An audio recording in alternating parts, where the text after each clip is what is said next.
Esto es una resistencia al golpe de Estado que nos ha dado la derecha. Queremos hacer una denuncia al mundo entero. Tiene que saber que el Alto está movilizado. ¿Y por qué? Porque en nuestro país ha sido gestado un golpe de Estado.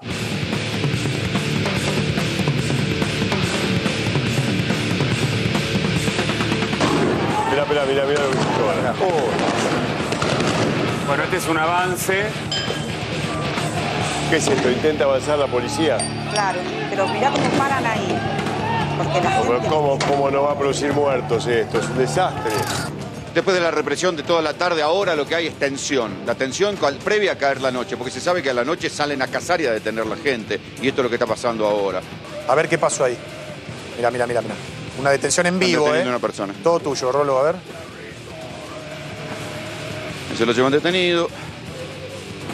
Impresionante. Mira, quiere zafar, pero se resiste. Sí. Se resiste. Ya. No es una batalla, son unos vendidos. Ustedes informan de manera internacional mal. ¿Vos viste lo que yo hago? Sí. No viste nada. No discutas pavada, ¿crees? A nuestra policía. Todos los medios vendidos. ¿Vos sos de los demócratas? Di la verdad. Di la verdad. ¿Vos sos del bando de los demócratas? ¿Por qué? ¿Vos Di la verdad. la libertad de prensa? Di la verdad. ¿Esto es libertad de prensa para vos? Di la verdad. Venir a apretar a los periodistas es libertad de prensa. Verdad. Sos una basura, nena. Una basura. Apretás a los periodistas. Eso se le hiciera, ¿no? No aprietes a los periodistas. Respetá la libertad de prensa. Respeten la libertad de prensa. Respeten la libertad de prensa. Respeten la libertad de prensa. Cuidado. Una agresión en vivo a nuestro equipo. La agresión a Rolando, a nuestro compañero Merino. Bueno, atención, Rolando. Estos son los demócratas. A mí me hace temblar. Si la libertad de prensa va a estar garantizada por esta gente.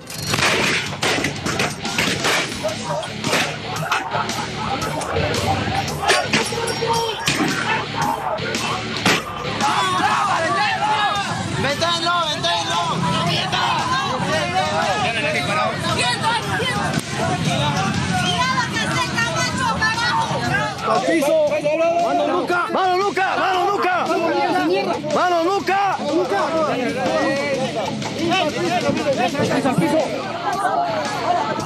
Compañeros, mira lo que nos han hecho, nos han baleado. Mira, aquí está.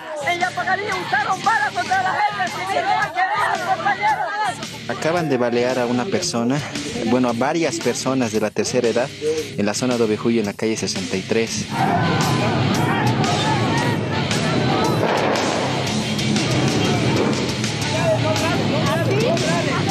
Soy hijo de un militar, te voy a hacer mierda, vas a ver, carajo. Díganle a la señora lo que le están haciendo, esos hijos de puta. ¿Han visto quiénes son los vandálicos? Eso es democracia, compañeros, eso es democracia.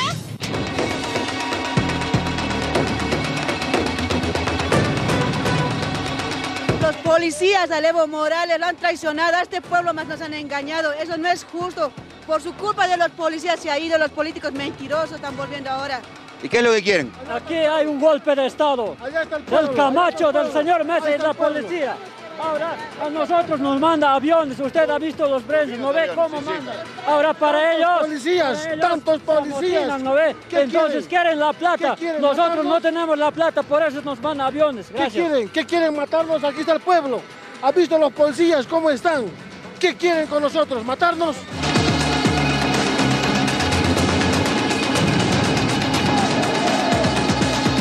Golpistas, la bandera se maneja en un mastil. ¿Ves? Esto no lo hacen las televisiones locales. Esto de meterse entre la gente y de vez en cuando dejarlos que hablen, la televisión local no lo hace. Gracias, bienvenido a Argentina, aquí a Bolivia. Pero ya lo han matado a nuestro hombre, al único indígena que nos ha sacado de la pobreza. Por eso, ayúdenme así, carajo. ¡Viva el pueblo proletariado! ¡Viva la gente trabajadora! ¡Viva la gente sasa de bronce! ¡Este es el pueblo, carajo! Los bolivianos no podemos permitir que se nos pisotee. No, racismo no puede existir en nuestra Bolivia porque nosotros amamos nuestra tierra. ¿Por qué apoyan a Evo Morales? Porque renunció, porque no quiso que se maltratara a su gente. ¡Camina, comienza! ¡El pueblo no te quiere! Que hacen algunos periodistas que son, en algunos casos, bolivianos o extranjeros que están causando sedición en nuestro país, tienen que responder a la ley boliviana. Ministra, ¿tienen tal vez algunos periodistas bolivianos extranjeros que ya estarían identificados porque están causando sedición en Bolivia? Sí, ya ¿no? se tiene. Porque ya se tiene y el ministro de Gobierno va a tomar las acciones pertinentes en todo esto.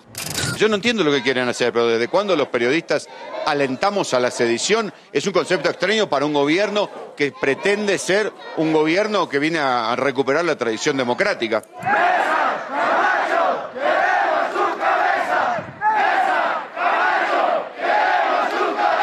No temo que haya una detención formal, digamos, sería demasiado delirante.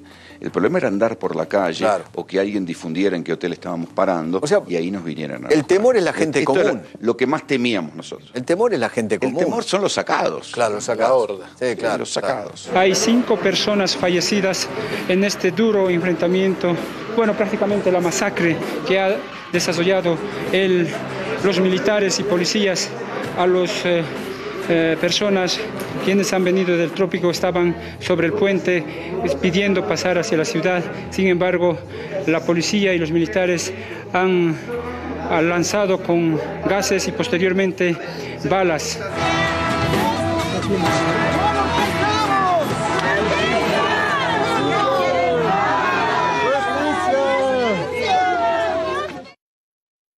¿Simpatizó el gobierno de Mauricio Macri con el golpe de Estado en Bolivia? Sin duda.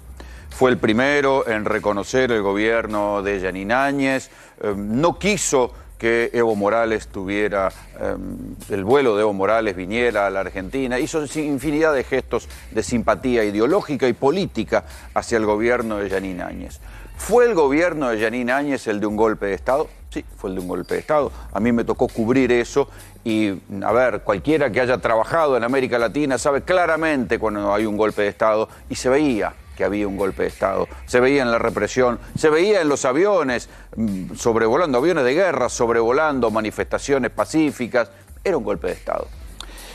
A partir de ahí uno puede empezar a tener una mirada militante sobre esta historia y puede pensar que todo lo que se está diciendo es verdad y puede creer que lo que está diciendo el canciller boliviano hay que tomarlo así y lo que está diciendo Evo Morales y lo que está diciendo Alberto es tal cual lo están contando. Yo les voy a contar lo que sé, lo que se vaya viendo por ahora, con todos los matices del caso y las dudas que yo mismo tengo sobre estas denuncias del envío de armas argentinas a Bolivia. ¿Qué era lo que pasaba en aquel momento?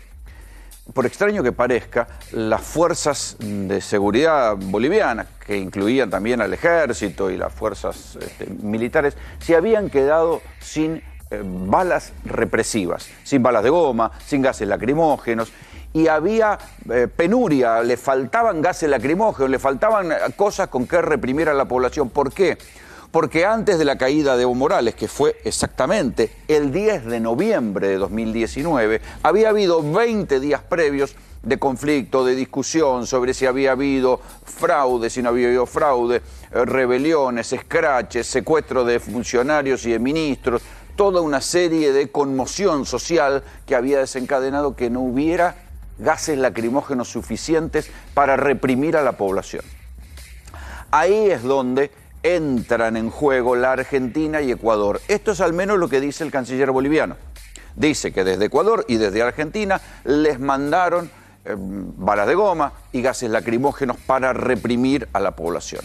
El canciller boliviano dice también que mandaron balas de plomo que después fueron utilizadas supuestamente en 2 masacres. Una es la masacre de Sencata, la masacre que poco días después que nos echaran a todos los periodistas extranjeros de ahí, como ustedes veían, yo incluido, demostró que efectivamente lo que había era un golpe de Estado en Bolivia.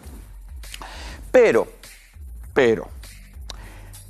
la carta en la cual se basa el canciller boliviano para hacer esa denuncia no dice que hubiera balas de plomo. Dice que hay cartuchos AT, ahí la tienen, cartuchos antitumulto para escopetas 1270. Dice también que hay una serie de granadas de gases lacrimógenos que por el monto parecen pocas, 18 granadas de gases lacrimógenos, spray MK, 50 granadas, 19 granadas, 52 granadas. Parece poco, parece mucha la munición, que dice que es antitumulto, y parece poca la cantidad de granadas de gases lacrimógenos que agradece el titular de la Fuerza Aérea Boliviana al embajador de la Argentina. Ahí después vienen las contraversiones.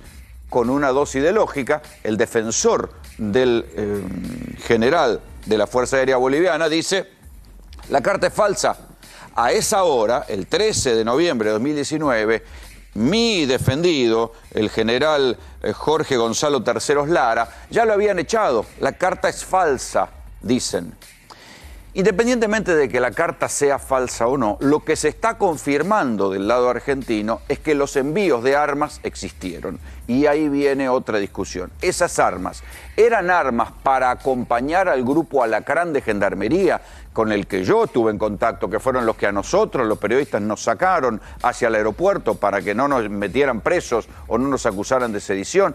¿Eran esas armas o había más armas? El ministro de Defensa, el ministro Rossi, dijo hoy que lo que pasaba es que eso no había sido declarado, ¿sí?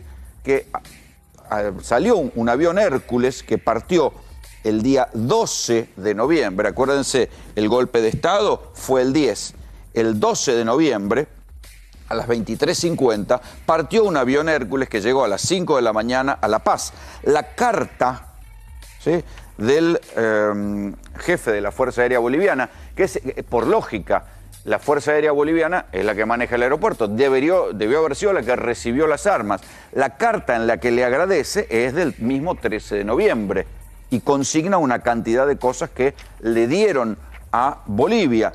¿Esa carta es verdad, no es verdad?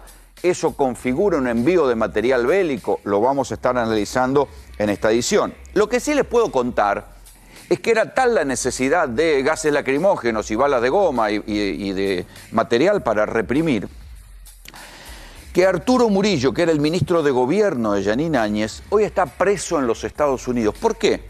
Porque lo primero que hicieron cuando asumieron fue salir a comprar masivamente vía intermediarios de Estados Unidos balas de goma y gases lacrimógenos, y este funcionario, ministro de Gobierno de Jeanine Áñez, Arturo Murillo, cobró un sobreprecio de $2 millones y por eso fue denunciado por la justicia en Bolivia y está preso en los Estados Unidos. Quien también está preso es el general Gonzalo Terceros Lara, Jorge Gonzalo Terceros Lara, que es el que supuestamente firma la carta. ¿Por qué está preso? Por haber participado del golpe de Estado contra Evo Morales. La que está presa también es Jeanine Áñez. O sea, los tres protagonistas de esta historia del tráfico de armas en Bolivia, los tres están presos. Del lado argentino, ¿quiénes son los que tienen que dar buenas explicaciones? Pero todos se están lavando la mano. El canciller Jorge Fori dijo: no, yo no sé nada, la verdad es que yo no sé nada. Pero entonces habría que preguntarle, ¿por qué? Si es verdad la carta, el jefe de la Fuerza Aérea le agradece al embajador de Jujuy, Normando Álvarez García, a quien yo conocía en la embajada, porque nos metimos todos en la embajada y lo conocimos perfectamente al embajador, estaba ahí con nosotros. El embajador Normando Álvarez García hoy es el ministro de Trabajo de Gerardo Morales en la provincia de Jujuy y dijo: yo no me encargaba de esto. Y dijo también, cosa que es cierta, que la Argentina efectivamente le había dado asilo político a una serie de funcionarios bolivianos y que había colaborado en sacar a los periodistas cuando el gobierno de Jeanine Áñez nos acusaba de sediciosos, lo cual es cierto. Pero la diplomacia es una cosa compleja. Puede que se hayan hecho las dos cosas, que se haya dado refugio a los funcionarios de Evo Morales, pero puede también que hubieran hecho las cosas que hicieron apoyando a Jeanine Áñez. Y acá yo les voy a mostrar algo que es una página de filtraciones que tiene que ver con la compañía de inteligencia americana, la CIA. Behind the Back Doors es justamente una página web que se caracterizó por tener muy buena información y filtrar datos sobre qué estaba haciendo la CIA en el golpe de Estado de Bolivia. Uno de estos documentos publicado por Behind the Back Door fue el que anticipó justamente el golpe de Estado en Bolivia.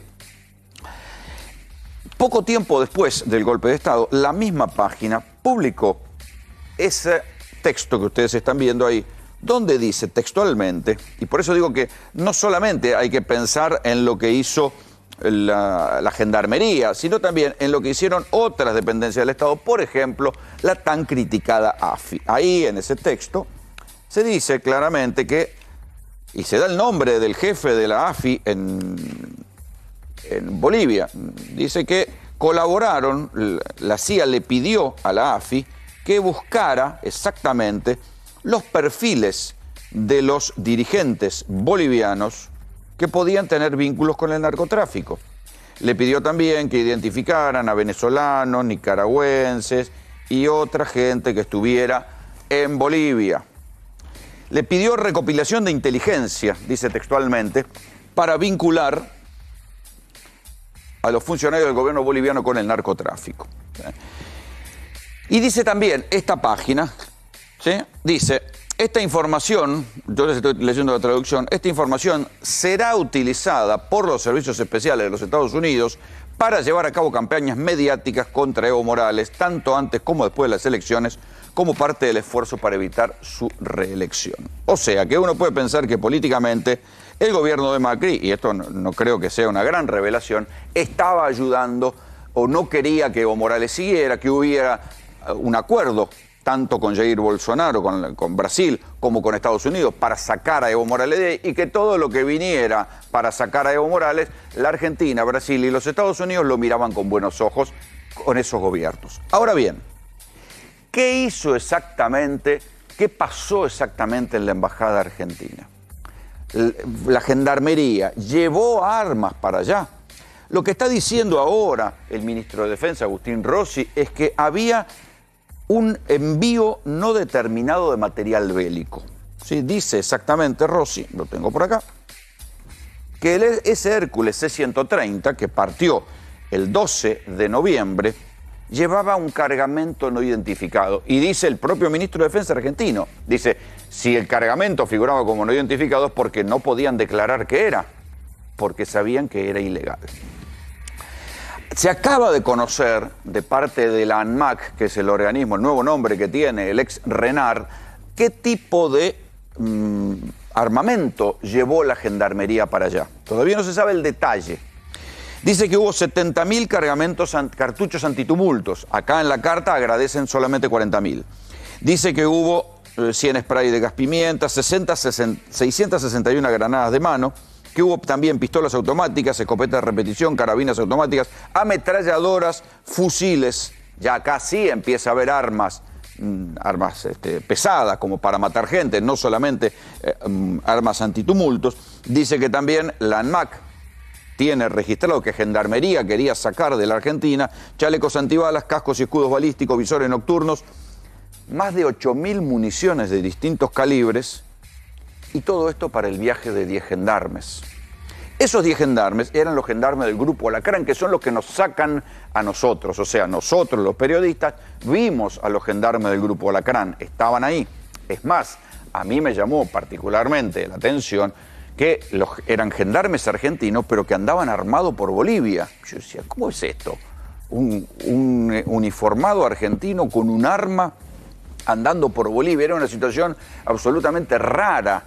De hecho, cuando nos llevan al aeropuerto, nos llevan escondidos en las camionetas. Era muy impresionante porque nos habían tatuado una letra con el factor sanguíneo por si había algún tipo de ataque en la mano. Nos habían escrito con marcador indeleble para que supiéramos qué tipo de sangre teníamos. Y ellos, que iban en las camionetas, iban con las armas estas que había llevado de la Argentina. Ahora bien, las armas que llevó el Grupo Alacrán eran solamente para defensa de la embajada, de nosotros, de los asilados en la embajada, del propio Grupo Alacrán, o eran armas que además se le dio al gobierno boliviano porque se habían quedado sin armas, sin bala de goma, sin gases lacrimógenos. Entre las cosas que dice la carta que le dio la Argentina, que agradece esta supuesta carta que ahora dicen que es falsa, pero que hay que ver si es falsa, dice, acá lo tengo, que hay un tipo de gas lacrimógeno que es el gas CS. Acá está, ahí lo están viendo, acá tengo a mi mano el cartucho. Como yo tengo la costumbre de conseguir, cada vez que voy a uno de estos lugares donde pasan cositas, siempre me consigo y me llevo uno de estos recuerditos. Así que acá tienen. Casualidad o no, estos cartuchos eran los que tiraban en Bolivia, en especial en la Plaza Murillo, que fue donde apareció la señorita esa que me gritaba y decía que yo no decía la verdad. Bueno, para que conste, nosotros decíamos la verdad, era un golpe de Estado, se supo, lo demostró la historia, lo demostró lo que sucedió después, lo demostraron las masacres posteriores, no era yo el que mentía, era esa señorita y todos los funcionarios que decían que nosotros cometíamos sedición los que nos estaban apretando. ¿Qué va a pasar ahora con esto? Bueno, ahora esa suerte o verdad, alguien va a tener que demostrar que no miente, porque esto no es una cuestión, un debate periodístico. Hay una diferencia entre un debate electoral, un debate periodístico. Esto es un debate entre estados. Y estamos hablando de delitos severos, porque para la justicia boliviana las masacres de Sencata y la masacre que hubo en el Alto intentando acceder a una planta de gas, todos inmediatamente después que nosotros nos fuimos, son crímenes de lesa humanidad. O sea que si hay alguna posibilidad de que el Estado argentino demuestre que ese gobierno de Mauricio Macri, que sin duda simpatizaba con el de Jeanine Áñez, mandó municiones, mandó armas letales a Bolivia y esas armas sirvieron para el golpe de Estado, ojo que puede haber una investigación contra Mauricio Macri. De hecho, ya un miembro de la Procuración, y esto ha generado un poco de sospecha, abrió un expediente, un fiscal, para investigar qué fue lo que pasó con esas armas. El Estado argentino tiene los elementos para ir a buscar qué fue lo que pasó, qué llevaba, puede llamar a los gendarmes, qué llevaban, a quién se lo dieron, tienen obligación de declarar. El Estado argentino, si investiga bien, va a poder verificar si lo que se mandó eran armas para el grupo Alacrán o mandaron armas de más que terminaron regalándoselas a Bolivia. La que habló hoy también fue Patricia Bullrich. ¿Por qué? Porque la gendarmería dependía de Patricia Bullrich. Escuchen lo que dijo. Te tengo que preguntar también por la denuncia de la Cancillería boliviana sobre este supuesto envío de armas para sacar del poder a Evo Morales. Usted justamente estaba como ministra de Seguridad. ¿Cuál es la responsabilidad de usted en esta denuncia? Nosotros hicimos un operativo público que mandamos 12 gendarmes en un Hércules. Esos gendarmes iban a defender nuestra embajada. En nuestra embajada había funcionarios de Evo Morales que se habían, exilado en nuestro territorio. Los tuvimos que sacar del país. Tuvimos que proteger a los periodistas como Rolando Graña o Carolina Amoroso, que estaban siendo atacados en un hotel. Y también defender a nuestro embajador que se quedó hasta el último día. Así que el envío de los gendarmes fue algo que se hace siempre cuando hay una situación de conmoción social. En ese momento no había ni gobierno, no había nada. Así que tuvimos que salir a proteger nuestra embajada. Lo que dice esa nota del jefe de la Fuerza Aérea no tengo la menor idea. ¿Se podría haber mandado a espalda de usted? Mire, yo no puedo hablar de un tema que no conozco. Yo no sé lo que hicimos nosotros. No sé. Aparte me suena raro, la Fuerza Aérea boliviana, no sé, me suena raro. Es verdad lo que dice Bullrich, es verdad que los gendarmes fueron mandados para defender la embajada, es verdad que había funcionarios que estaban refugiados ahí y que los tuvieron que sacar. Es verdad también que estábamos nosotros, que nos acompañaron al aeropuerto y poco menos que nos tiraron ahí, salieron corriendo porque la situación estaba muy complicada y no se podía llegar al aeropuerto. Todo eso es verdad. Pero también es verdad la simpatía manifiesta que después demostró el gobierno de Mauricio Macri hacia el golpe de Estado de Jeanine Áñez. Entonces, uno puede decir, las dos cosas pueden ser verdad. Mandaron a los gendarmes defendieron a los periodistas, a los funcionarios, defendieron la embajada, pero llevaron armamento de más y ese armamento terminó en manos de las fuerzas represivas en Bolivia. Respecto de la Fuerza Aérea Boliviana, lo lógico es que el Hércules llegó y ¿a quién le dio el material? Bien se lo puede haber dado a la Fuerza Aérea Boliviana y por eso está la nota de agradecimiento. El jefe de la Fuerza Aérea Boliviana dice que él ya no estaba en funciones y que le falsificaron la firma. Se podrá demostrar, pero aun cuando la carta sea falsa, si de la Argentina salieron armas de más, eso la Argentina hoy, con un gobierno de otro signo político, lo va a poder averiguar. Por eso es tan importante que se sepa la verdad. en esta historia. Si las armas fueron solamente armas de los gendarmes y del Grupo Alacrán o había armas de más. Aquí nosotros estábamos discutiendo recién que pareciera que los muchachos del Grupo Alacrán llevaban armas de más, porque el Grupo Alacrán o el armamento básico es una pistola y una ametralladora liviana. Había otras cosas. Sí, había carabinas automáticas, había fusiles, había escopetas de repetición, que no se entiende para qué eran, para qué las podía estar utilizando el Grupo Alacrán. Pero todo eso lo tiene que esclarecer la Gendarmería y lo tiene que esclarecer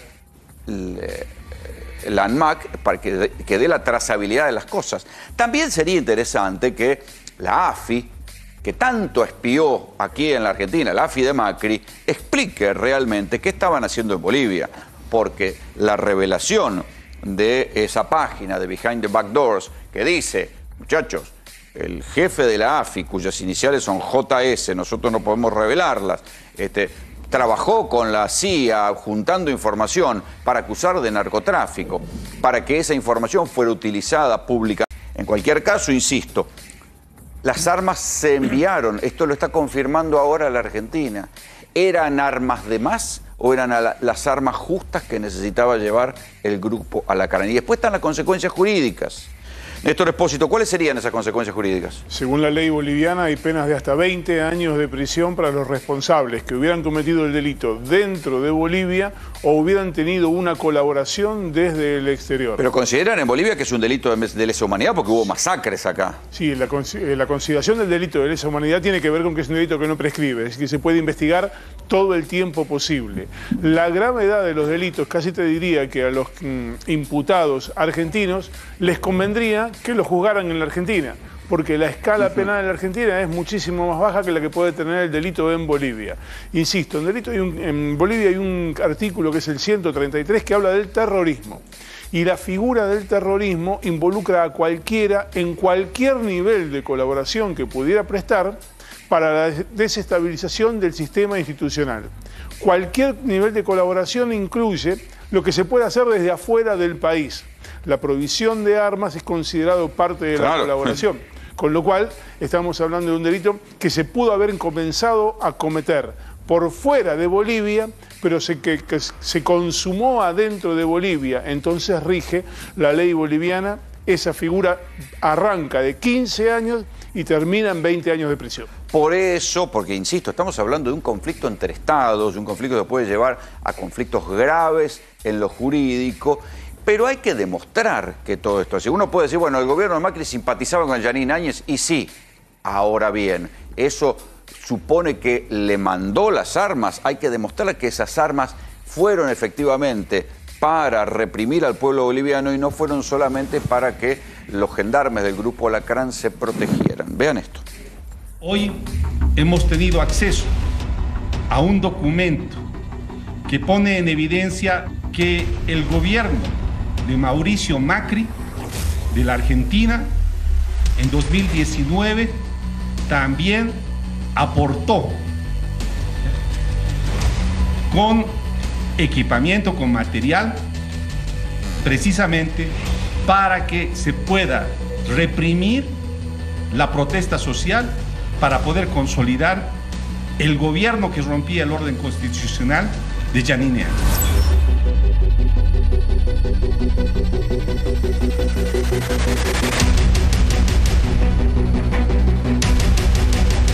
Déjenme una dispensa solamente, que es pedirle disculpas al pueblo de Bolivia, porque un gobierno argentino haya mandado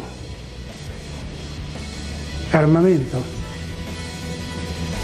para parar la protesta de un pueblo que se levantaba contra un golpe militar. Resaltamos que la Argentina, presidida por Mauricio Macri, le dio a las fuerzas militares que reprimieron la protesta social en noviembre de 2019, munición letal. Ha sido una contribución para que se cometan graves violaciones de derechos humanos por un lado y por otro que se atente contra la soberanía y dignidad nacional.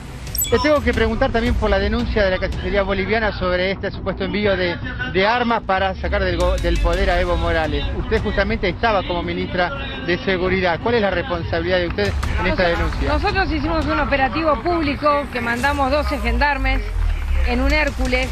Esos gendarmes iban a defender nuestra embajada.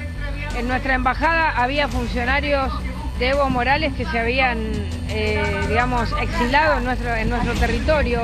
Los tuvimos que sacar del país, tuvimos que proteger a los periodistas como Rolando Graña o Carolina Amoroso, que estaban siendo atacados en un hotel, y también defender a nuestro embajador que se quedó hasta el último día. Así que el envío de los gendarmes fue algo que se hace siempre cuando hay una situación de conmoción social. En ese momento no había ni gobierno, no había nada. Así que tuvimos que salir a proteger nuestra embajada. Lo que dice esa nota del jefe de la Fuerza Aérea no tengo la menor idea.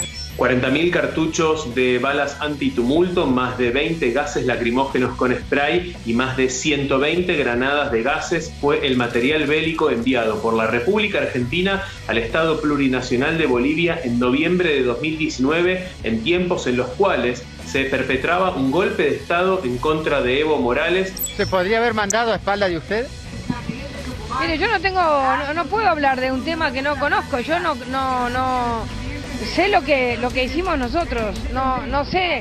Aparte me suena raro, la Fuerza Aérea boliviana, no sé, me suena raro. Urgente, ya se sabe cuál fue el avión que llevó las armas argentinas a Bolivia. Fue un Hércules C-130 que partió el 12 de noviembre de 2019 a las 23:50, pero que llevaba cargamento no identificado. Así quedaba consignado. ¿Quién fue que contó esto? Fue el propio ministro de Defensa, Agustín Rossi, a quien tenemos en una pantalla. Agustín Graña te habla. Buenas noches, ¿cómo te va?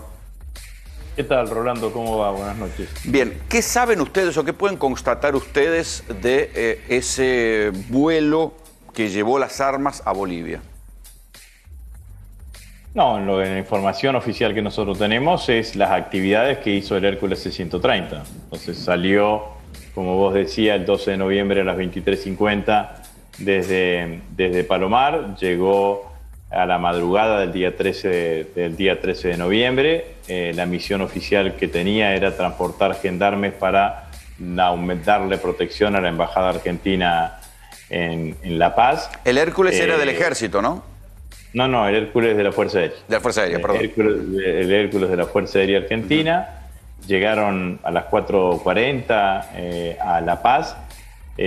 No pararon motores, se bajaron los gendarmes, el personal de gendarmería con el cargamento.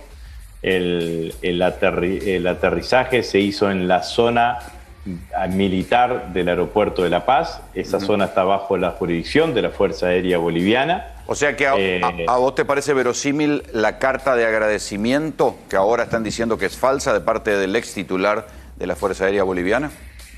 Bueno, me parece que es una hipótesis que claramente hay que verificar. No tengo por qué desconocer, al contrario, digamos, ¿no? Lo que dice el gobierno boliviano para nosotros tiene verosimilitud. Ahora estamos haciendo y llevando adelante toda una investigación. Digo, ubiquémonos en esto. Sale la denuncia del canciller boliviano. A partir de que sale la denuncia, yo digo, bueno, si hubo traslado de gendarmes, fueron en un Hércules, le pido al jefe de la Fuerza Aérea que rápidamente me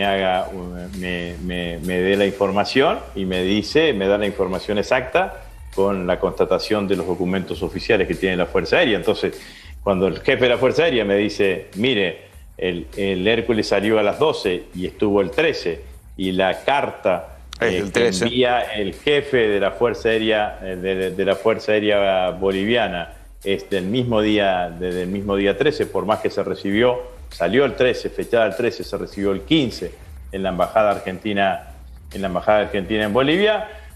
Le sumo personal de gendarmería, cargamentos, aterrizaje en la zona militar del aeropuerto de La Paz, zona militar del aeropuerto de La Paz bajo jurisdicción de la Fuerza Aérea Boliviana.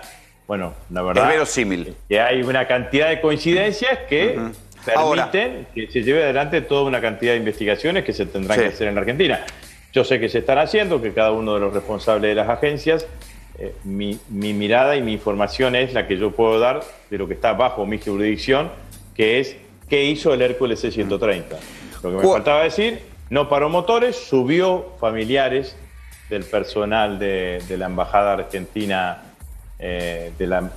personal de la Embajada Argentina que estaba destinado en La Paz, y se volvió inmediatamente a la Argentina sin ningún otro tipo de carga. ¿Por qué el cargamento figuraba como no identificado? No figuraba como no identificado, decía cargamento, nada más. Bueno, no decía cargamento no identificado. Bueno, pero no estaba identificado. No estaba detallado.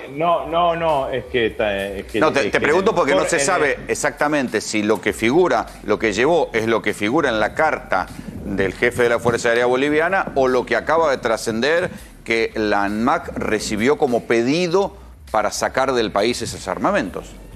Bueno, por eso digo, cada una de las agencias tiene sus responsabilidades. Para sacar armamentos de la Argentina. Agustín, espera cachito, te pido un momento porque vas a entenderme.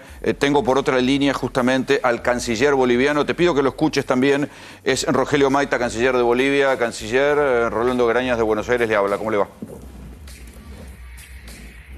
¿Me escucha? Hola, buenas noches. Buenas noches. Aquí estamos justamente recibiendo casi minuto a minuto la información que está produciendo el Estado argentino sobre el envío de armas a Bolivia. ¿Qué más se ha sabido hoy, además de la carta que usted presentó ayer? Bueno, el hacer pública la carta está permitiendo que se inicien investigaciones y que estén saliendo a la luz algunos detalles. Ustedes lo están viendo, como dice, minuto a minuto, allá en la Argentina, acá en Bolivia, el Ministerio de Defensa boliviano pudo corroborar que el 12 de noviembre del 2019 llegó efectivamente un avión Hércules, ¿no? Desde la Argentina. Sí, lo acaba de confirmar el ministro de Defensa. Los detalles de la carga. El ministro de Defensa lo estaba confirmando recién, sí. Sí, precisamente. Ya confirmaron que llegó el avión. Los detalles de la carga que todavía están verificando su detalle. ¿Por qué ustedes hablan de munición letal si en el agradecimiento lo que figuran son cartuchos antitumulto y cartuchos de gases lacrimógenos? Bueno, nosotros hablamos de 40.000 cartuchos que están ahí. Sí. Ahora, la munición que eventualmente figura como no letal, eso es bien relativo. Lo tenemos por experiencia en las protestas sociales, ¿no? En varios escenarios. Y lo que hemos resaltado en la conferencia de prensa ayer es que hablábamos de una gran cantidad de munición, como 40.000 proyectiles. Y eso no es para disolver una manifestación de 100 personas, ¿no? Para realizar un verdadero asalto a las marchas, a las manifestaciones que se venían realizando para tratar de resguardar el orden constitucional y pronunciarse contra el golpe de Estado. El general que firmó la carta, que está detenido por el intento de golpe de Estado, el general Jorge Gonzalo Terceros Lara, dice que la carta es falsa, canciller. ¿Ustedes qué contestan? Bueno, no lo dijo el general Tercero, lo dijo su abogado. Su abogado, sí. Supongo que está de acuerdo el general, ¿no? O sea, claro, él tiene el derecho a la defensa, quiere controvertir los hechos, es parte de lo que puede hacer según la ley boliviana y le tocará probar lo que está afirmando, ¿no? Para nosotros está claro que esa nota llegó a la embajada argentina aquí en Bolivia, se ha corroborado, inclusive se ha conocido que está en los libros o los registros electrónicos de correspondencia y está claro eso para nosotros, ¿no? Como que creeremos que también lo tiene claro el gobierno actual de la Argentina, porque eso ha motivado que el presidente suyo, Alberto remita una nota al presidente Arce pidiendo disculpas por ese hecho, ¿no? Sí, claro. Parte de la defensa nomás de Gonzalo III, y bueno, esos hechos que se controviertan se dilucidarán en el futuro, ¿no? Sí. ¿Ustedes tienen idea si las granadas de gases lacrimógenos eran de fabricación argentina o americana? Porque mire, yo que estuve cubriendo justamente la rebelión en las calles cuando el golpe de Estado, me traje de recuerdo una que es de un gas lacrimógeno que es CS, que justamente es una de las que figura en los envíos, pero no dice la fabricación. No sé si se fabrican aquí o en Estados Unidos. No tenemos esa referencia, y bueno, la Fiscalía seguro que va a procurar ahondar en ese detalle en el futuro, considerando estos otros elementos que están surgiendo. Canciller, le agradecemos mucho el contacto. Gracias a ustedes, un abrazo. Hasta luego. Ahora sí, le pido mil disculpas al ministro de Defensa, Agustín Rossi, pero me pareció que la demora y la interrupción valía, sobre todo porque el canciller boliviano está yendo a ver al presidente Arce en este momento. Agustín. No, bueno, me parece que el canciller lo que hace es reafirmar claramente la existencia y la verosimilitud de la nota en la cual la Fuerza Aérea Boliviana agradece la colaboración de la Argentina y al mismo tiempo remite una nota como si fuese un remito, digamos, ¿no? Sí, diciendo, sí. Mire, me llegaron esto y esto, digamos, ¿no? 40.000 cartuchos entonces es mucho. Yo no tengo ni idea si es mucho o poco, porque los gases lacrimógenos parecen pocos, pero 40.000... Pero todo eso siempre es en términos relativos, digamos, ¿no? 40.000 es mucho si se utiliza con 100, no sé si es tanto cuando se utiliza paulatinamente. La verdad es que lo cierto es que después de que llega esto a manos de la Fuerza Aérea Boliviana, y vos que estuviste cubriendo allí, se producen los dos hechos represivos más importantes en los próximos 10 días, después del golpe que desalojó a Evo Morales del gobierno constitucional de Bolivia. Todo esto, yo quiero contextualizar un poco en términos políticos. Quería decirte este tema de lo no identificado. La hoja de ruta del Hércules dice gendarmes con cargamento. Claro. No dice ni los nombres de los gendarmes, y esa es la información que tengo yo, y esa es la información que yo responsablemente puedo dar. Habrá otras informaciones que tendrán otras agencias del Estado que la darán cuando tengan que decirla, digamos, ¿no? Por eso me refería a esto. Pero quiero simplemente contextualizar. Yendo un poco a lo político. El gobierno se estaba yendo, el gobierno de Macri. Sí, claro. Había ya un presidente electo. En ese escenario, yo estoy convencido que una decisión de estas características, un envío de estos armamentos, de estas municiones, de estas granadas y demás, no se puede haber hecho si no contaba con la información o con el acuerdo de las más altas autoridades del país en ese momento. Eso te quería preguntar, ¿cuál es la gravedad en lo político que tiene esta revelación? En lo político es lo que acabo de decir, inclusive cuando vos escuchás las declaraciones del ex canciller Forí, las declaraciones de la ex ministra de Seguridad, Patricia Bullrich, es como dicen, yo no tengo nada que ver, pero no desmienten el hecho. Yo no tuve nada que ver, yo no autoricé, yo no vi, yo no hice, digamos, pero nadie desmiente claramente el hecho. Y ese de una gravedad desde el punto de vista internacional.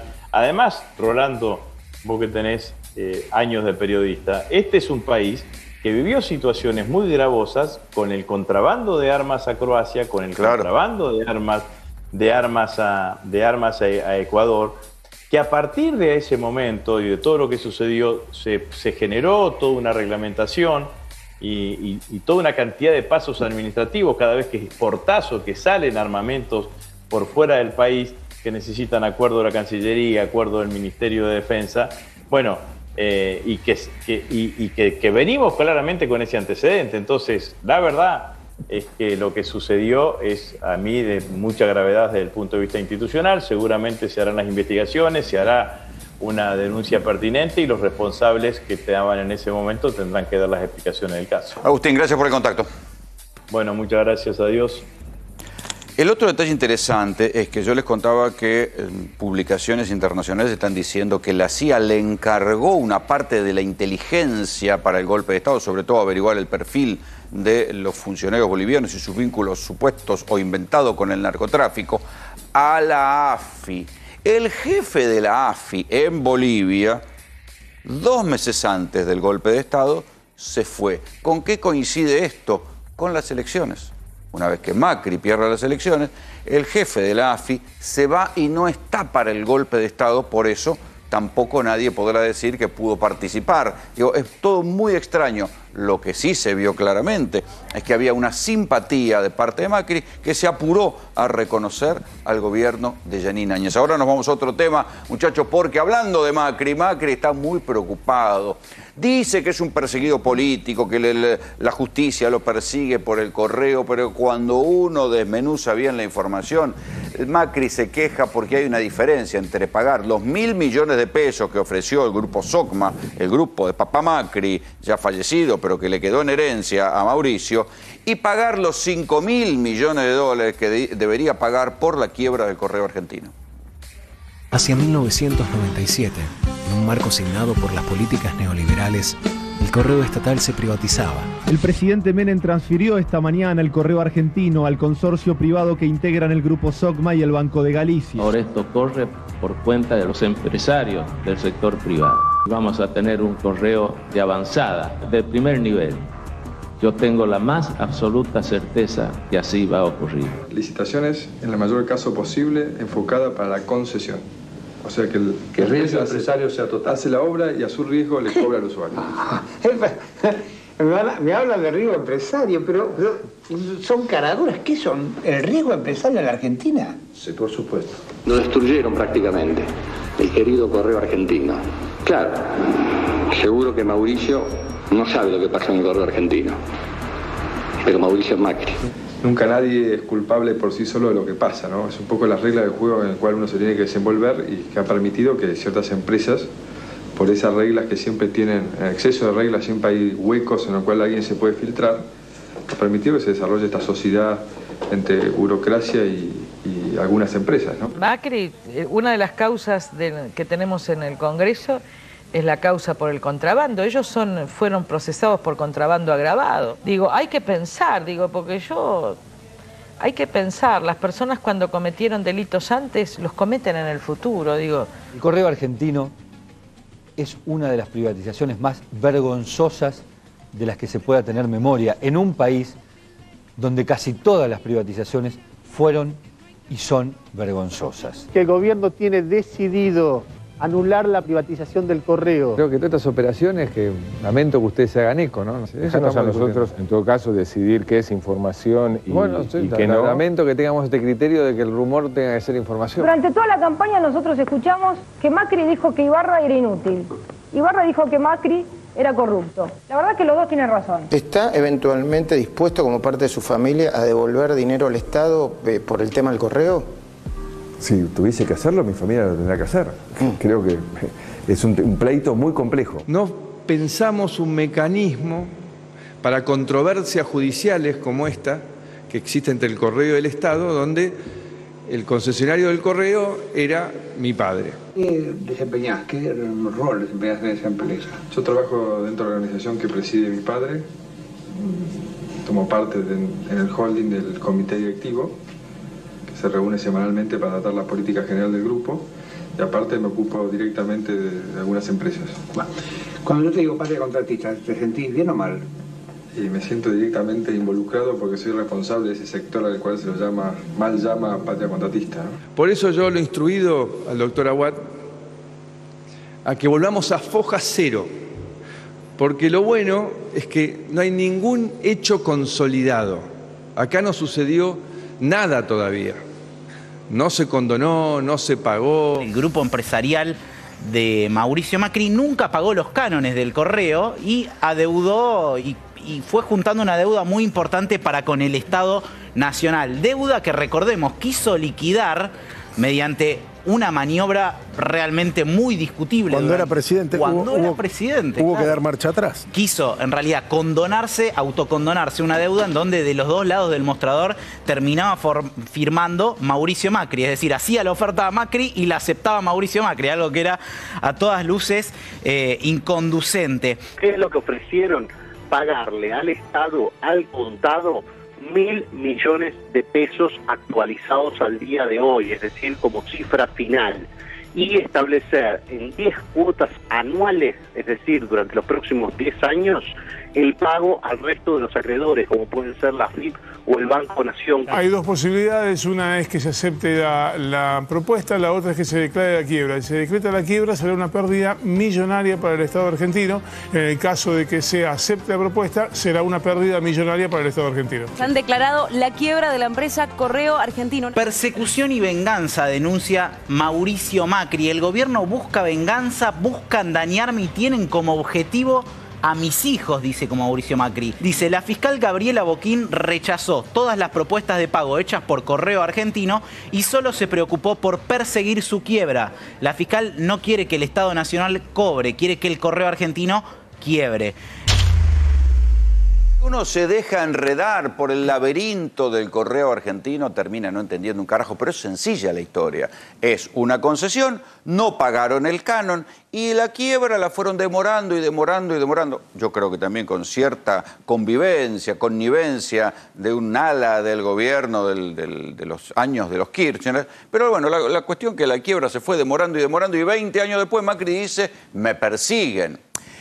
Lo bueno es que encontrar estos archivos permite recordar quién es quién, muchachos, porque parece que a nosotros nos hubieran hecho como en Men in Black. ¿Vieron la película que te hacen así, te hacen olvidar de todo? Bueno, parece que nos hubieran hecho eso y nos olvidamos quién era Macri.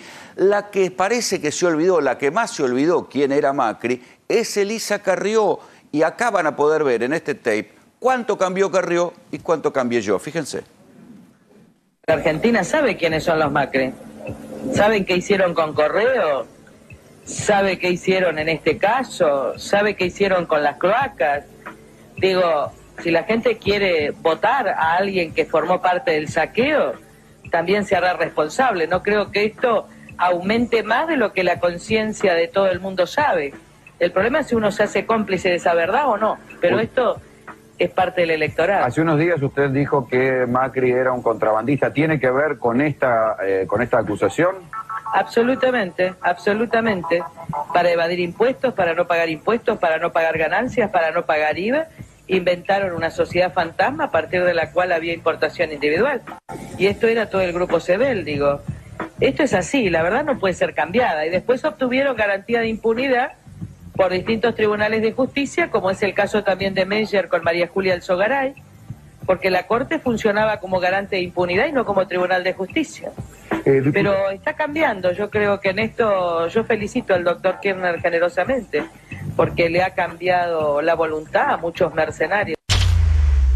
Bueno, ahí tienen cómo cambian los tiempos. Lo cierto que ahora ha llegado la quiebra del Correo Argentino y al grupo Macri le toca pagar. Y cuando digo el grupo, digo en serio el grupo. ¿Por qué? Porque la empresa Correo Argentino es una cáscara vacía. De hecho, a lo largo de todos estos 20 años ya no tiene nada para rematar, para que pueda ir a cobrar el Estado por la deuda que tiene el grupo Macri con el Estado Nacional.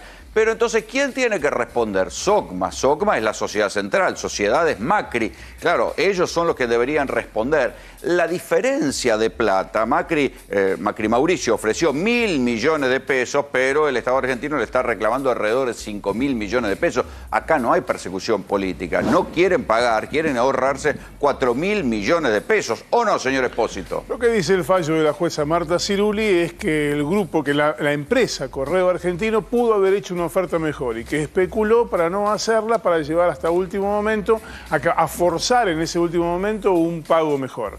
Lo que la jueza responde es que en esa situación, en ese escenario, se puede extender la quiebra a las empresas que respaldan al grupo que era dueño de la empresa Correo Argentino. A ver, para explicarlo en términos sencillos, yo pongo una ferretería, no pago el alquiler, no le pago a los proveedores, me declaro en cesación de pagos, no me pongo de acuerdo con los acreedores, un año y medio, me decretan la quiebra. Ahora, si detrás de mi ferretería hay una cadena de ferreterías que respalda mi concesión, entonces los acreedores le van a ir a golpear la puerta a esa cadena, que es la poderosa, para que se haga cargo de lo que yo dejé de pagar. Este caso es igual. El fallo habilita a que después de que a la empresa Correo Argentino, propiedad de la familia Macri, no se le pueda cobrar porque el remate de sus bienes alcanza apenas algunos escritorios, algunas oficinas, algunas computadoras y un poquito de dinero en efectivo, cuando no se le pueda cobrar, vaya y se le golpee la puerta al grupo que lo respalda. Por algo creo que les inhibieron algunos bienes y a algunos les prohibieron la salida del país. Tienen todos los directivos que representan a la empresa Correo Argentino prohibida la salida del país. La jueza dispuso además inventariar todos los bienes para sacarlos a remate. Imagínense que los 1.000 millones de pesos, los bienes que hay no alcanzan ni siquiera para la oferta que fue planteada como pago total, es decir, rematando todos los bienes de la empresa Correo Argentino, no alcanza a cubrir la oferta que la propia empresa argentina había hecho para saldar el total de la deuda. Entonces, lo que le dicen es, advierten que sobre todo eso puede haber un respaldo respecto del resto de las empresas. ¿Esto significa que le van a pedir la quiebra a la empresa Sogma? No, le van a pedir que pague. Claro. Es una cosa diferente. Quiero sumar aquí a la conversación a Santiago O'Donnell, es escritor, autor de Hermano, el libro de conversaciones con Mariano Macri, el hermano de Mauricio, que terminó dando muchos detalles sobre qué había detrás de la trama del Correo y de otros negocios del grupo Macri. Santiago, ¿cómo te va?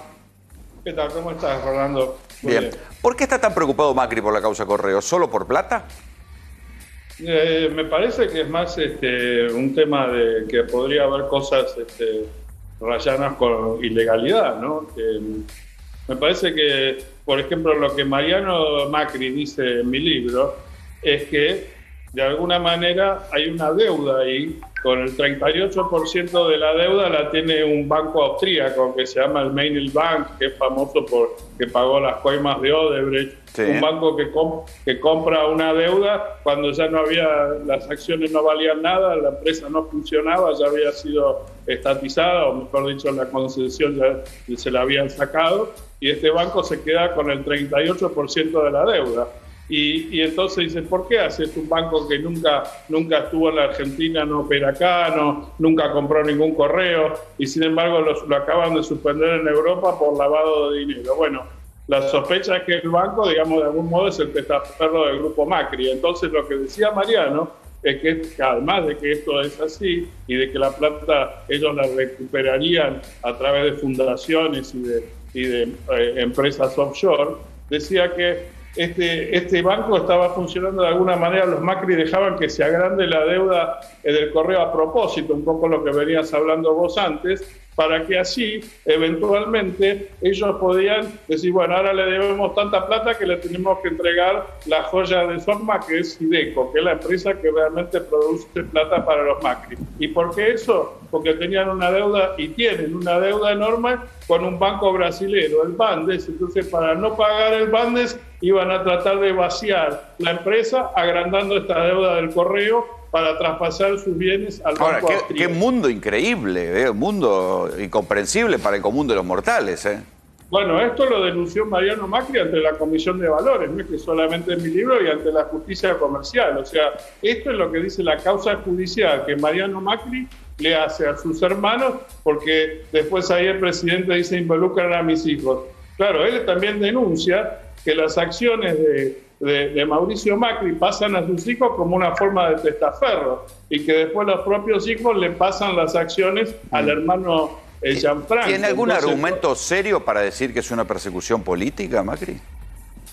Bueno, yo te digo, ¿sabes cuál es para mí el argumento que tiene? Que yo creo que los Macri están convencidos, o por lo menos hasta hace muy poco, de que realmente el Estado les debe a ellos, ¿no? Contrariamente a todo. ¿Les debe?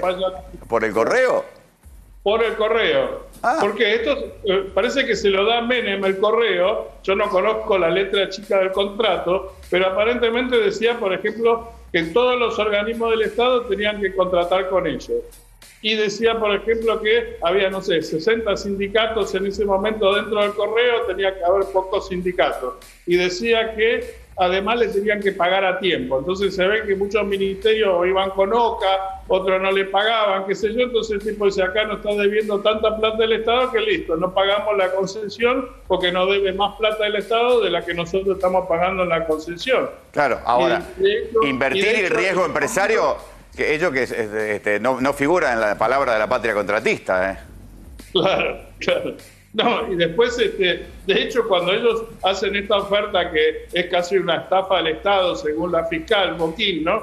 Que termina rechazando ella, pero que en un momento, como decía tu muy buen informe, de los dos lados del mostrador, Macri se hace una oferta para pagarse el correo, justamente al mismo tiempo, casi o al mes después de lograr esta especie de arreglo de los dos lados del mostrador, demanda al Estado por una cifra mucho mayor de la que él estaba dispuesto a pagar como deuda. Sí. Santiago, te agradezco mucho el contacto. A tus órdenes. Enseguida vamos a estar con Raúl Timerman, pero antes quiero que Néstor Espósito me cuente otro sainete más en la Corte Suprema, otro quilombo más. ¿Qué pasó? Y este tiene que ver con un gigante informático que es Google, el buscador. ¿Recordás que hace unos 10 años empezó a producirse una controversia entre modelos publicitarias muy conocidas que aparecían vinculadas con páginas de oferta sexual, con páginas de pornografía, y no tenían nada que ver con eso? Entonces comenzaron a hacer juicios contra los motores de búsqueda, fundamentalmente contra Google, pero también contra Yahoo. Claro, porque Google no bajaba, había una denuncia y Google no lo bajaba. Exactamente, no, bueno, decía, no podemos censurarlo. Tal cual. La zaraza de siempre. Nosotros somos un indexador de páginas, no tenemos nada que ver con el contenido, en todo caso vayan y cuestionen a los que hacen el contenido. Esto se zanjó con un leading case en el año 2014, con una de esas modelos. La Corte Suprema de entonces, que tenía una conformación diferente con esto, dijo, bueno, cada vez que le avisen a Google que hay una página en la que aparecen estas chicas en oferta de sexo y no tienen nada que ver con eso, prostitución VIP ni nada con eso, automáticamente Google tiene que bajarlo. Claro, ese primer caso luego se reprodujo en infinidad hasta el día de hoy. Yo creo que una de esas fue Valeria Massa, me acuerdo. El último caso es el de Valeria Massa y ahí salta esta historia que te vamos a contar, porque en ese juicio votó en contra de Valeria Massa y formó mayoría en contra de Valeria Massa el presidente de la Corte, Carlos Rosenkrantz. Había sido recusado. ¿Por qué? Porque cuando se originó aquella primera causa, que es la del leading case, se presentó como amicus curiae una organización que tiene mucho predicamento dentro del Poder Judicial, la Asociación por los Derechos Civiles, ADC. ¿Quién era miembro fundador de la ADC? Carlos Rosenkrantz, hoy presidente de la Corte. ¿Y quién financiaba la formación profesional, concursos en el exterior de la ADC? Pues justamente Google. Entonces, ¿esta era la organización que mandaba a los jueces a los Estados Unidos? Una de las que mandaba a los jueces a los Estados Unidos, además reconocido en la propia página que financiaba las actividades de perfeccionamiento, de capacitación, a través del financiamiento y del aporte de dinero. Entonces, el presidente de la Corte, que fue fundador de esa sociedad, que recibía financiamiento de Google, cuando tuvo que resolver sobre una demanda, entre otros, de Valeria Massa contra Google, en lugar de dar un paso al costado, rechazó la recusación, votó en contra de Valeria Massa. ¿Alguien lo va a investigar esto? Bueno, hay una denuncia penal ya y una denuncia en ciernes por esto, en la que están trabajando dos de los más importantes estudios de abogados penales de la capital federal. Dos de los más importantes están trabajando con eso. La denuncia es cuestión de días apenas. Ahora, Juan Pablo, esto... A ver, el tipo no trabajaba para Google, trabajaba para una asociación. ¿Puede haber una incompatibilidad ahí? Está bien, es un juez de la Corte, es otro precio. Sí, a ver, puede haber por una cuestión muy simple. Si hay una vinculación medianamente directa entre los beneficios que recibía a partir de esa asociación o dinero que directamente Google le entregara, sí, por lo menos se debería haber excusado. Porque, ¿qué es lo que pasó? Justamente, en este caso que bien mencionaba Néstor, lo que estableció la Corte era la responsabilidad objetiva. Lo que estaba en pugna era, por un lado, la libertad de expresión, si se quiere, que es lo que Google sostiene, y lo que se denomina el derecho al olvido, ¿Qué significa esto? Que lo que pasó hace 20 años atrás no sigue apareciendo, que es una de las cosas que suceden con los buscadores, que quedan las cosas eternamente ahí. Y este fallo lo que había sostenido era la responsabilidad objetiva de Google. Básicamente, vos tenés dos tipos de responsabilidades. Subjetiva, que es, digamos, por culpa o dolo, ¿sí? Y la objetiva, en la cual la empresa o la persona física o jurídica que de alguna manera se beneficia de una actividad siempre es responsable y entonces tiene un deber de diligencia. Claro. Esto es lo que le habían aplicado a Google. Un deber de diligencia para que determinadas cosas no sigan circulando. Y Rosenkranz votó en contra cuando tuvo que fallar. En el caso de Valeria Massa eran 3 millones de pesos. Claro. Eran 3 millones de pesos. Todo esto que bien contó. ¿Y Google se ahorró 3 millones de pesos? Tal cual. Vamos ahora sí a tomar contacto con Raúl Timerman, analista político, amigo de la casa. Raúl, querido, ¿cómo estás? ¿Qué tal, Rolando? ¿Cómo estás vos? Bien. Antes que nada, preguntarte tu opinión sobre lo que se está viendo sobre el envío de armas a Bolivia. ¿Lo ves tan grave como parece? Sí, no fueron armas, fueron municiones. Se va a clarificar, se va a saber exactamente qué pasó y si hay una responsabilidad penal de alguno de los integrantes de la cadena, se tomarán las medidas necesarias. La explicación que se escuchó ahora del lado del oficialismo de aquel momento era que se habría mandado un equipo de gendarmes a proteger la embajada y la gente que estaba en la embajada y que iba con pertrechos. Cómo esos pertrechos terminan finalmente en manos de las Fuerzas Armadas bolivianas. Y bueno, hay que ver, hay que hacer la investigación y ver qué es lo que ocurrió. Bueno, vamos a lo que siempre nos ocupa, porque estas son semanas de cierre de lista y vos estás siempre orejeando más cosas de las que podemos saber nosotros, así que te tenemos que preguntar, ¿cómo vienen los cierres de listas? No vienen demasiado bien, vienen mejor para la oposición que para el oficialismo. ¡Apa! Yo creo que el oficialismo está pensando que esta elección se gana. Esa sería la síntesis. El pensamiento es, con lo justo, esta elección la ganamos. No cómoda, pero la ganamos. Y yo creo que no es un buen pensamiento para iniciar un proceso electoral. Es mejor pensar, esto se viene complicado, como realmente se viene, porque a pesar que a nivel país el oficialismo arranca 2 puntos arriba de Juntos por el Cambio, cuando vos vas a buscar los techos, podría votarlo, Juntos por el Cambio está arriba del oficialismo. Ah, mira. Entonces la elección es complicada. O sea que vos ves que el gobierno está confiado de que si mantiene la unidad y no se le escapa el ganado, puede ganar y está haciendo un diagnóstico equivocado. Yo creo que sí, pero bueno, es el pensamiento que tengo yo. Hay otra gente que piensa otras cosas. Yo creo que la oposición se está armando mejor, se está armando muy cuidadosamente en la provincia de Buenos Aires.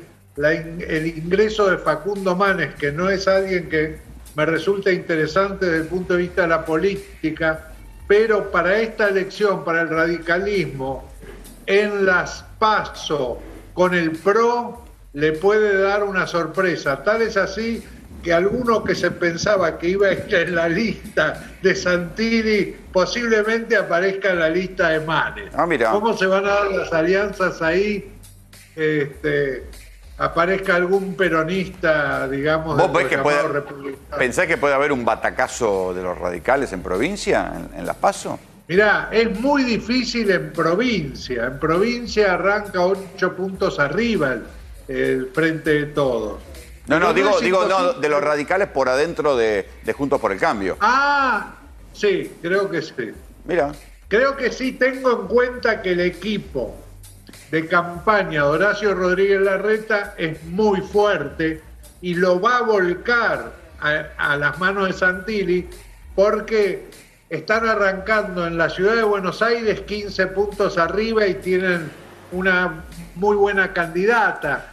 Por otro lado, Martín Lustó va adentro, aparentemente con el número 2, que es un colega tuyo, de TAS. Y bueno, daría la impresión que no debería hacer muchísima fuerza en la ciudad de Buenos Aires, donde el PJ nunca ganó, una sola vez ganó una elección. ¿Sabés cuándo? Cuando llegó candidato a un riojano. A Herman González. Claro. Fue la única vez que ganó. Claro. Siempre que llegó un porteño, perdió. Claro.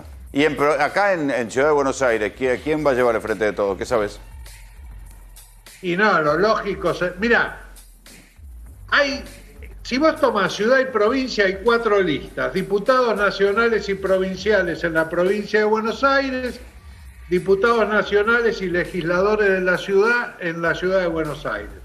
Entre esas 4 listas, por lo menos, hay 40 puestos que entran. 40 puestos. Sumás de todas, hay 40 puestas que entran. Para mí hay 4 candidatos que deberían estar. ¿Por qué? Por 2 motivos. Primero, porque durante este año y medio de gobierno, de pandemia, que el oficialismo la pasó mal, fueron a los medios permanentemente a defender las posiciones del oficialismo, cuando muchos ministros se guardaron, muchos diputados se guardaron. Bueno, es notable, a este gobierno no lo defienden su propio diputado.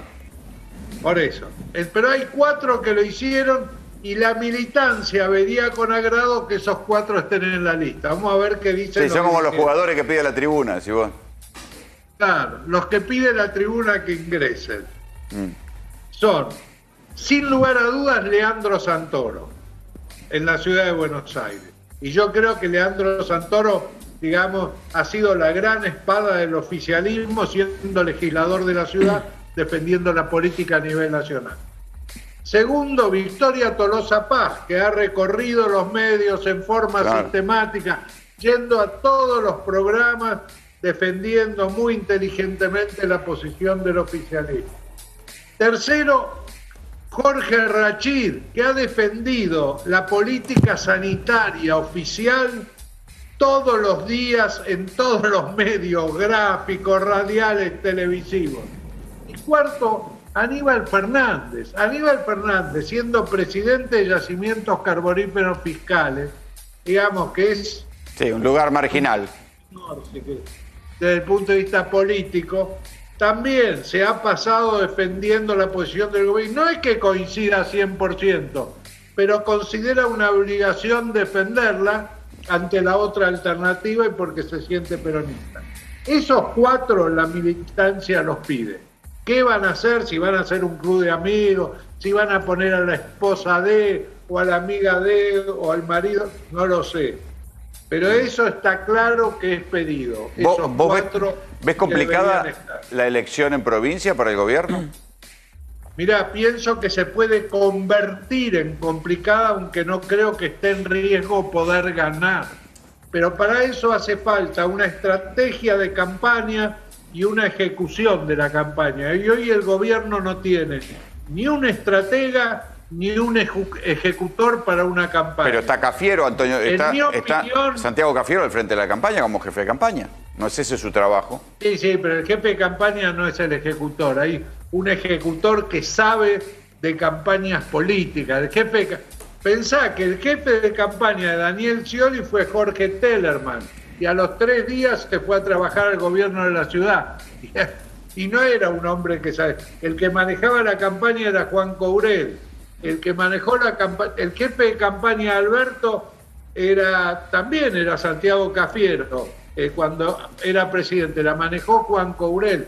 Yo lo llamaría Juan Courel, que ha demostrado que es muy eficiente en la ejecución de una campaña, y recurriría a un estratega. A mí, de los argentinos, el estratega de campaña que más me gusta es Mario Riorda. Me gusta a mí, hay otro. Sí. Pero las internas del Frente de Todos no pueden jugar en contra de la elección, decir, bueno, yo no muevo el aparato para que gane qué sé yo. Bueno, ya se... Macri ganó porque hubo internas adentro del apoyo a Scioli. Claro, y sí. ¿Pensás que Scioli debería haber sido presidente? Estaban dadas las condiciones para lo que lo sea, y hubo motivos por los que no fue. Sí, yo creo que las internas son terribles y no sirven, y deben resolverse. Y una vez que está, como se resolvió la interna en el PRO, se resolvió. Macri, andate del país porque vos no nos sumás un voto.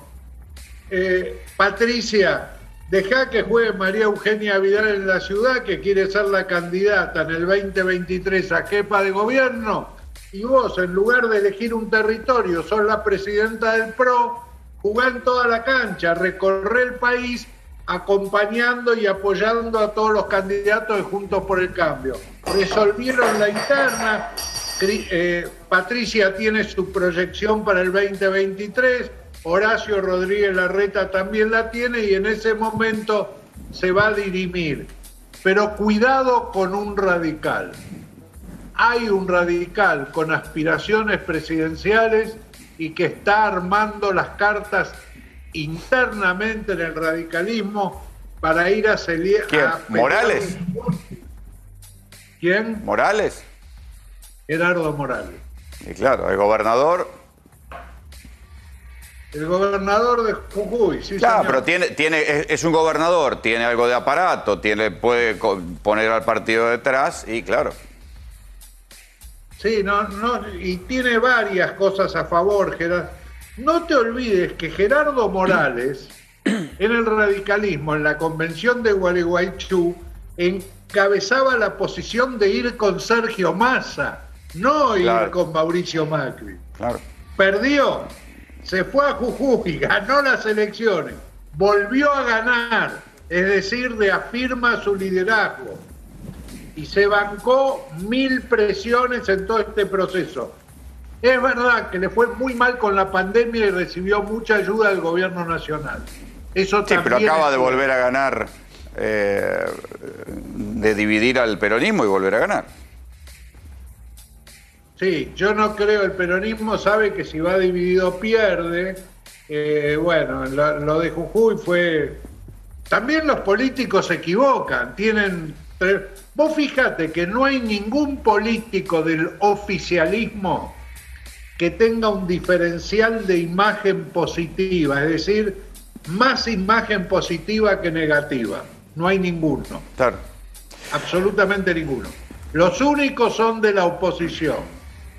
Raúl, te agradezco mucho el contacto y te mandamos un abrazo. No, al contrario, gracias a vos, mucho éxito. Y bueno, que mañana se nos dé en el Maracaná. Por favor, qué milagro. Gracias, Tenemos datos y tenemos números, porque tenemos una encuesta que vamos a empezar a analizar. Aquí está Hernán Reyes, de la consultora Reyes Filadoro, que son los que hicieron esta encuesta, que tiene que ver, arranca con la capacidad de ahorro y el endeudamiento de la gente, pero después termina también avanzando sobre cosas de política, de imagen, alguna de las que estaba hablando recién Raúl Timerman. ¿Cómo te va? Buenas noches, ¿bien? ¿Qué tal, Rolando? Buenas noches. ¿Por qué arrancaron analizando la capacidad de ahorro de la gente? Es una pregunta que incluimos siempre para medir la situación económica personal de los hogares. En lo que vemos en esta encuesta es que aumentó mucho, 11 puntos, la cantidad de personas que no solo no llega a fin de mes, sino que además tienen necesidades urgentes. Nosotros preguntamos... ¿Incluso de clase media alta? Sí, en realidad tenemos que el 55% de los habitantes... Primero recordemos que esta es una encuesta del conurbano de Gran Buenos Aires. El 55% de las personas no llega a fin de mes. Y nosotros preguntamos, bueno, de los que no llegan a fin de mes, además, ¿cuántos tienen necesidades urgentes? Y ahí vemos que desde la medición de abril a la medición de junio aumentó 11 puntos las personas que tienen necesidades urgentes insatisfechas. Acá lo que dice es que solamente, a ver, yo lo interpreto así, solamente el 14% de la gente que vive en el conurbano pudo ahorrar algo. Sí. Y el resto están el 31% los que no pueden llegar a fin de mes. A ver si podemos poner la placa y se ve. El 29% dice, no llego a fin de mes, pero me las arreglo. ¿Sí? Y el 26% dice, no llego al fin de mes y tengo necesidades urgentes. Esto es lo que más aumentó. Sí, para nosotros, es una forma que tenemos nosotros de medir la capacidad de ahorro y la situación económica personal de los hogares. Nos parece la mejor forma porque podemos determinar esa última franja, que son las personas que están en mayor urgencia. Y lo que vemos también es que esas personas están todas endeudadas. O sea, el 55% no llega a fin de mes y cuando después preguntamos, que es la placa siguiente, cuál es el nivel de endeudamiento de esas personas... dinero prestado, necesidad de solicitar dinero prestado. Vemos que es altísimo y las personas que están con urgencia, el 58% de esas personas no está pidiendo préstamos en el sistema formal, o sea, el sistema bancario. Sí, si los bancos no te prestan plata, sencillo. Quiero sumar aquí a la conversación a Pablo Tiganis, economista. Buenas noches, ¿cómo te va? ¿Cómo estás? Esta también es una preocupación del gobierno, la poca plata que hay en los bolsillos. El gobierno está concentrado ahora en la situación macroeconómica. Llegó con el análisis y el diagnóstico correcto, que lo más urgente era el tema. Hizo un diagnóstico sintomático y etiológico. Al mismo tiempo que iba viendo qué sucedía en la Argentina y qué había que hacer, iba arreglando temas. Los temas financieros estaban por explotar. Se reestructuró la deuda y se empezó a arreglar el tema con el fondo. Hay algunas cosas que se están postergando para después de las elecciones de medio término, que van a tener que ser las razones por las cuales los que hemos votado a este gobierno estamos esperando que haga. Todavía no las hizo. Es decir... Está bien, pero entre tanto llega una elección con gente endeudada, con necesidades básicas insatisfechas. Digo, ¿es un escenario? No, es un escenario de pandemia, donde estás en el segundo año de pandemia de una segunda pandemia. Tuviste la primera pandemia, 4 años de recesión, de destrucción de empleo, destrucción de las pymes, y no destrucción de la industria nacional, y sobre llovido mojado te vino una pandemia inesperada. La verdad que está haciendo lo que puede el gobierno, pero la expectativa de aquellos que los hemos votado, que tenemos afecto por las cuestiones populares y nacionales, es que todavía falta encarar el tema por el cual ganó las elecciones Alberto Fernández. Y yo creo que hay que esperarlo porque lo otro es un simposio de un instituto de frenopatía. Tenemos una coalición enfrente donde de los 3 presidentes de partido que hay 2 mujeres que están para el chaleco de fuerza. Entonces, si nosotros no somos cuidadosos, no todo el mundo tiene la posibilidad de... Hay gente que dice, qué linda esta chica, qué buena está, qué bien, cómo tiene... No todo el mundo tiene la capacidad de poder analizar qué es lo que tiene enfrente. Y tenemos que ser cuidadosos porque estamos frente a un conjunto de locos que podrían ganar las elecciones. En función de esto que vos ves en tus encuestas, de la gente endeudada, las necesidades básicas insatisfechas, también tenés una medición de la imagen de Alberto Fernández, insistimos, en conurbano, y te da mitad más o menos. Ahora da mitad, pero la verdad es que viene bajando comparado con lo que es el año pasado. O sea, de todos modos, toda la dirigencia política está bajando en imagen. Hay un descrédito muy grande de la dirigencia política en general porque no está dando resultados a las necesidades urgentes que tiene la población, especialmente los temas económicos. ¿La vacuna no ayuda? ¿El hecho de que ahora se esté extendiendo la vacunación? Mira, es una expresión que usaba Alberto Fernández antes de ser ungido candidato hace 2 años. Con la vacunación es necesaria, pero no alcanza. O sea, si hoy por hoy también tenés una de las placas es sobre vacunación y ahí es más o menos dividido. Mitad de la población está conforme con la vacunación, mitad no. Un poquito más de la mitad. O sea, yo creo que en términos generales en el conurbano hay una aprobación al plan de vacunación porque las vacunas están llegando. Hoy por hoy no parece ser ese el problema. Pero 53 a 47 sería la sumatoria. Yo creo que ahí el problema... 53 están satisfechos con el plan de vacunación y 47 no. Sí, yo creo que ahí el problema es que el gobierno no está logrando transmitir cuál es el vínculo entre la necesidad y el éxito de la campaña de vacunación para reactivar la economía. Entonces, todavía... Todo el mundo lo sabe. Se supone que cuando esté todo vacunado va a mejorar la situación. Lo que pasa es que la euforia creo que tuvo el gobierno en principio justamente de la campaña de vacunación, después se trasladó a el despropósito de la no llegada de las vacunas, el tema de los vacunatorios VIP y todo ese tipo de cuestiones que hicieron mella en la campaña de vacunación y obviamente que la oposición se encargó justamente de ampliar esa grieta y generar mucho más descrédito a la campaña que hoy en día está siendo buena si la comparamos con otros países del mundo. Está siendo deficiente si la comparamos con los objetivos que se había planteado el gobierno allá por diciembre. De vacunar 1 millón de personas por día, por ejemplo. 1 millón de personas por día, si no nos olvidemos que decían que tenían 20 millones de vacunas ya compradas, ¿sí? Con el primer cargamento de la vacuna rusa, y que iba a permitir de vacunar a 10 millones de argentinos en diciembre-enero o 10 millones de argentinos en enero-febrero, de acuerdo al día del discurso. Hubo altos y bajos, pero en general creo que la población está bastante satisfecha con la gestión de las vacunas. ¿Vos ves algo de lo que contaba recién Raúl?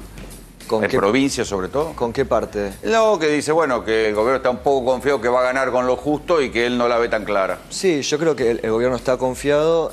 Nosotros lo que vemos es que ahora se están empezando a reacomodar las cosas a medida que se van cerrando las listas, que se haya... hay que ver qué pasa con Manes, con la interna de Juntos por el Cambio. Pero tu propia encuesta dice que a Manes no lo conoce nadie. No, pero no es... Bueno, todavía falta tiempo. Me parece que el nivel de desconocimiento de Manes no es necesariamente un problema. Del mismo modo que la imagen positiva no se traduce necesariamente en votos, tener un bajo nivel de desconocimiento, si tiene detrás un aparato importante, puede terminar en buenos resultados. ¿Hay reactivación? ¿Hay algo de reactivación? Hay una recuperación de la industria. Hay 5 meses, los últimos 5 meses hay recuperación de todo. Se está recuperando la industria, tenemos un superávit comercial de 8.800 millones de dólares. El Banco Central compró 7.000 millones de dólares. Estamos muy cerca hasta ahora del equilibrio fiscal, es decir, después de haber agarrado el desastre que Argentina agarró sin tener instrumentos de política macroeconómica para cerca poder... del equilibrio fiscal. Si todos los economistas en general discuten que Argentina tiene que hacer un ajuste, que hay déficit. Porque Argentina está desde enero de 2018 en default, solamente que el default de Argentina lo salva el Fondo Monetario Internacional a instancias de Donald Trump para poder sacar a los fondos de inversión que tenían plata en la Argentina, le ponen califican 57.000, se utilizan 44.500 y le hacen el backing para que se escapen, se van. Pero Argentina debería haber caído en default en el año 2018. Es el fondo el actor principal que evita que Argentina vaya a un default. Cuando vos no tenés acceso al crédito internacional, cuando tenés menos de 10.000 dólares de reservas netas, cuando la expectativa es que el peronismo aplique instrumentos de política de estímulos a la demanda agregada, es decir, expansión monetaria y fiscal, y se produzca una hiperinflación, con la cantidad de LELIQs que tenías, estaba todo para que haya una hiperinflación, un estallido. Bueno, por ahora todo eso no sucedió, y si nosotros no hacemos referencia al contexto, no podemos ver qué es lo que está pasando. Lo que está pasando es que el camino por el cual está transitando Fernández es un camino muy estrecho. Independientemente de que hay algunas cuestiones que podría encarar con alguna otra forma, nosotros estamos acostumbrados a ver un peronismo donde los ministros no son apáticos, son más bien combativos, donde salen a hacerle frente al nivel de tontería que hubo durante 4 años, que ha disminuido considerablemente, pero que todavía existe en el resto de los medios, en los políticos de la oposición. Estamos teniendo todos cierta paciencia, cierta tolerancia, porque va a ver si la tiene la gente, con una inflación del 3% mensual. Yo creo que el gobierno está apostando a que ganando la elección de medio término va a tener que tomar medidas. Va a tener que tomar medidas con toda la formación oligopólica que está afectando los precios. ¿Tiene fuerza política para hacerlo? Bueno, por eso hay que ganar las elecciones, porque el peronismo gobierna por ley, no gobierna por decreto. Entonces hay que mandar a la Cámara de Diputados una reforma en términos de cómo puede ser que aquellos que son los adalides de la libertad en la Argentina son los que tienen, por ejemplo, el cable, la televisión, el teléfono, y si yo soy un entrepreneur que quiero venir a disputarle el mercado a esa compañía, no, hay un monopolio. Los defensores de la libertad. ¿Qué pasa con las empresas que están en la góndola de los supermercados? ¿La ley de identidad financiera? La ley de... A ver, yo soy alguien que tiene muy claro ese tema, y que, digamos, que tiene muy claro que el problema clave de la Argentina es la reforma financiera de junio del 77. Eso cambió al país. ¿No fue la segunda ley de Martínez de Oz? De Martínez de Oz. Convirtieron un país que tenía una deuda de 7.000 millones de dólares en un país que aumentó su deuda 50 veces. Hoy tenemos 320.000 millones de dólares. O sea, ¿de los bancos solo le prestan al Estado? Solamente no le prestan a la gente. Le prestan al Estado o hacen endeudamiento y fuga con las empresas privadas que aprendieron cómo es. O sea, traes dólares, planchas el dólar, lo colocas en tasa, en pesos, te das vuelta, compras los dólares y te escapás. Entonces, hasta que no se resuelva ese problema, ahora vos imaginate, si para cambiar la ley de medios o para poder ponerle retenciones al campo hubo que dar batalla como la que se dio, vos te imaginás si tenés que ir contra el sistema financiero y que está muy fuerte políticamente. Y creo que eso va a suceder cuando se consoliden ciertas mayorías que necesitamos a nivel poder legislativo para poder, por ley, poder hacer cambios de magnitud. Sí, Néstor. Permíteme preguntarle a Hernán, recién hablabas de un personaje que se acaba de incorporar a la política, que es Facundo Manes. Apenas asomó la cabeza, enseguida lo carpetearon con una historia que venía del pasado. Dijiste recién que es un personaje que tiene poco conocimiento entre la gente. ¿Ese carpeteo le conviene para el conocimiento o lo van a despedazar? No, yo no creo que lo despedacen. La verdad es que no. Me parece que lo que tiene Facundo Manes, que es interesante para la oposición, que, como para cualquier espacio político, es que llega a un espectro, llega al votante medio, que es el principal votante que está en disputa porque es el votante que determina la elección al final. No son los extremos, todos lo sabemos, sino el medio. Sí, ahora, el famoso voto blando. Habrá que ver qué le conviene a Larreta. Yo supongo que le va a convenir también de una cuestión de que Larreta está disputando el liderazgo, ¿no?, de la coalición, pero tiene que garantizar la unidad de esa coalición y habrá que ver si le conviene o no ir con Santilli o transar, permitir que vaya Manes. ¿Hoy Manes divide? Y hoy, digo, si hay una interna entre Santilli y Manes, creo que sí divide, ¿no? ¿Y no es funcional al oficialismo de esa manera? Al oficialismo sí. No, pero si una vez que gane uno... Pero yo no... Ahí es donde no creo que Juntos por el Cambio, digo, falta todavía un tiempo, no creo que permita esa disputa. Pero hay que ver. Hay que ver hasta cuánto quiere poner el cuerpo Larreta, ¿no?, en eso. ¿Y Larreta cómo lo ves? Larreta, a ver, en términos de imagen está bien, porque ha logrado durante todo el año pasado, durante la pandemia, consolidar su penetración en el conurbano bonaerense, donde hasta ahora el Juntos por el Cambio no había logrado hacer pie fuertemente. O sea, ya es una figura conocida entre los pobres. Es una figura conocida, tiene la misma imagen casi que Kicillof en el conurbano, lo cual es increíble. O sea, tiene la misma imagen... ¿Conocimiento o positiva? No, positiva. O sea, tiene básicamente lo mismo positivo. Ahí tenemos, ahí la imagen de Horacio Rodríguez Larreta, medido en el conurbano.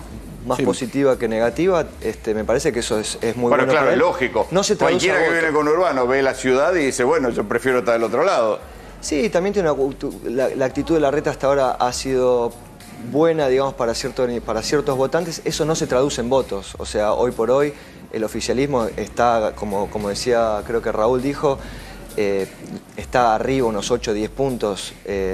Todavía es temprano igual para hablar de intención de voto. Pero bueno, va a ver cómo, hay que ver cómo se arma esa coalición. ¿Cambió el coronavirus los votos? Yo no diría... cambiando, porque no pareciera que cambian las grandes tendencias, sigue habiendo dos grandes bloques. No, la sociedad argentina sigue muy polarizada y, como decíamos recién, o sea, es el votante independiente que no está mirando la política en este momento y por eso es que hacer pronósticos hoy todavía de lo que va a pasar en octubre es muy temprano. En esa polarización, ¿ves un crecimiento por derecha de los liberales a ultranza, los libertarios, como se llame? No, la verdad que no se refleja, por lo menos en los estudios de opinión pública no lo vemos reflejado. No. El poder adquisitivo es la gran preocupación del gobierno. ¿Las medidas que está tomando son efectivas o son aspirina contra el cáncer? Bueno, por ahora son aspirina y yo calculo que hasta que pasen las... ¿Por qué? Porque no puede generar una expansión monetaria muy importante, porque ya le están operando el dólar. O sea, ya salió un economista en un medio a decir que podía valer $2.000, $2.000 un dólar. O sea, Han dicho cosas, y si lo operan... Pero pareciera que el gobierno tiene poder de fuego para manejar el dólar. El gobierno no tiene poder de fuego. Hay cepo, entonces... Acabo de comentarte que generó 8.800 millones de dólares de superávit, compró reserva, compró 5.500 millones, o sea, de esos 8.800 compró 5.500, es decir, tiene. Pero el mercado del dólar blue, que es el dólar que sale en los diarios y al cual le dan manija, es un dólar que con muy poco vos haces un lío muy grande. Porque evidentemente es un mercado pequeño, porque los que quieren operar, operan. Y siempre... Pero el gobierno del año pasado lo pudo hacer caer. Sí, lo pudo. ¿Por qué no puede este año? Lo pudo hacer caer porque este año necesita expandir. Es decir, el año pasado tuvo una moderación monetaria y fiscal, y sobre todo en los últimos meses, que está por encima de lo que esperaban los liberales. Bajó la emisión, decís vos. Desaceleró la tasa de emisión, bajó el gasto, aumentó los impuestos, o sea, cerró la brecha fiscal por el lado de bajar el gasto y de bajar también y de aumentar los impuestos. Pero eso no lo podés sostener por mucho tiempo, no con el apoyo popular que tuvo para que sea presidente. Entonces, para consolidarse... O sea, vos lo ves un poco más ortodoxo que lo que necesita un gobierno peronista, Guzmán. Es que en realidad, claro que es más ortodoxo. No, es más ortodoxo que lo que fueron los gobiernos neoliberales. Porque el peronismo no cree en el déficit fiscal, porque el déficit fiscal genera necesidad de financiamiento. Y la necesidad de financiamiento necesita deuda. Y la deuda te genera dependencia. Está bien, pero si fue tan cuidadoso, según tu mirada, ¿por qué tenemos una inflación del 3, 4? Bueno, porque la inflación no es un fenómeno solamente monetario y fiscal. Es multicausal. ¿Por qué? Porque tenés compañías que vos vas caminando por el supermercado y de un lado y del otro tenés un montón de marcas, pero es la misma empresa. Sí, claro. Entonces fijan los precios de los alimentos, de los productos de limpieza, y bueno, ahí va a haber que ir a... ¿Vos crees que en la Argentina hay una inflación, una parte de la inflación es oligopólica? Absolutamente, por eso crecen por encima de del promedio de los precios generales. O sea, fíjate la rentabilidad de las empresas. Vos tomas un grupo de empresas que tienen balances cuyo nivel de ganancia no parece que estuviéramos en una pandemia. Entonces, ¿por qué el gobierno no estimula la competencia? Tiene que estimular la competencia. Inclusive yo estoy a favor de que haya competencia. Lo que no están a favor de que haya competencia son los que supuestamente son liberales. Quieren que haya competencia, pero no en lo que hacen ellos. Bueno, Biden acaba de decir hoy que necesita estimular la competencia en Estados Unidos para bajar los precios. Exactamente. Biden. Exactamente, porque este año tienen 5% de inflación, porque tienen ellos también un problema. Pasa que vos no le podés dejar todo a los mercados para resolver. Vos no le podés dejar la baja de los precios nada más que a los mercados, porque los mercados son bastante difíciles. Fíjate, vos nombraste Estados Unidos. Vos fíjate lo que pasa en Estados Unidos. La bolsa está 80% arriba en un momento donde el año pasado hubo una caída de 3,5 puntos del PBI, que se están recuperando este año en Estados Unidos. El price earning, que es el precio sobre la ganancia de las acciones del promedio de la capitalización bursátil en Estados Unidos, es 32 veces, cuando si vos estás en 16 tenés muy buen índice. O sea que hay una burbuja importante en Estados Unidos que en algún momento puede hacer ruido. Estados Unidos emitió casi 5 billones de dólares, 26 puntos del PBI. ¿Sabés con cuántos puntos manejó la Segunda Guerra Mundial? No. ¿Con cuánto financió? Con 6. Imagínate. Muchachos, les agradezco mucho que hayan venido. Gracias. Nos vamos a ir a la pausa. Cuando volvamos, el gobierno sacó un nuevo DNU y hay nuevas aperturas y vamos a contarles, o por lo menos intentar pensar, cuándo van a empezar a bajar en serio los casos de COVID. El domingo pasado les contábamos otro escandalito de la Corte que tenía que ver con estos 3 muchachos, pero en especial con estos 2. Ya les habíamos contado que a Rosati le han ordenado a un fiscal que no cierre una investigación por enriquecimiento ilícito, pero en este punto el Hayton de Nolasco, que todavía sigue siendo jueza, a pesar de que la tendría que haber pasado a retiro, tuvo una maniobra que la vincula a Rosencrantz, el mismo que les contamos recién lo de Google. La novedad, Néstor, es que la causa la investiga Stornelli. Estamos salvados. La causa la tiene el fiscal Carlos Stornelli, que emitió un dictamen impulsando la investigación. ¿Qué significa esto? Cuando un juez recibe una denuncia, le corre técnicamente, se llama la vista del 180, le dice al fiscal, che, fiscal, ¿qué te parece? Acá hay delito, ¿qué hacemos? ¿Investigamos o no investigamos? Si no hay querella y el fiscal no impulsa, la causa se cierra automáticamente. En este caso le preguntaron a Stornelli, ¿qué te parece que hagamos con esto? Y Stornelli dijo, acá hay algo para investigar. E impulsó la investigación. Figura como imputados con ese nombre, figuran el presidente de la Corte, Carlos Rosencrantz, Elena Hayton de Nolasco, el expresidente Mauricio Macri y el exministro Germán Garabano. Le dijo al juez Lijo, mira, yo necesito que me certifiques todo el expediente que tiene que ver con cómo fue reelecta, cómo permaneció, cómo obtuvo el amparo Hayton de Nolasco. La circulación interna del expediente por el cual, después de que Hayton quedó en la Corte, después de tener 75 años, ningún juez más pudo seguir siendo juez después de los 75. Y además necesito todo lo que tiene que ver con la circulación en el Ministerio de Justicia de por qué no apelaron esa medida que le permitió a Hayton seguir siendo jueza. Ahora, ¿investigará Stornelli? Este folletín va a seguir. Señor Godoy Vélez, ¿qué pasó con el DNU finalmente? Bueno, lo que sucede es que se renuevan todas las medidas, sigue todo exactamente como estaba hasta ahora. ¿Y los varados? Los varados, bueno, van a aumentar un poquito la frecuencia de los vuelos, pero no va a ser gran cosa. En realidad hay distintas... 720 contra 600, la verdad que no cambia demasiado. Hasta el 6 de agosto sigue el cerradito la llegada de argentinos. Cada semana hay distintos, se va abriendo en las 2 semanas de vacaciones, se abre un poquito más, pero la verdad es que no hace gran cosa. Las únicas novedades en realidad las tiene la ciudad de Buenos Aires, que sí sigue un poquito con algunas aperturas. Vamos a ver si mañana provincia anuncia algo. Por ahora. Igual ¿Por qué no están bajando los casos? La mayoría de los casos, la mantención en esta meseta alta que estamos teniendo, la está teniendo la ciudad de Buenos Aires. No bajaron de los 1000 casos, por lo menos en esta semana. Hoy tienen 1051.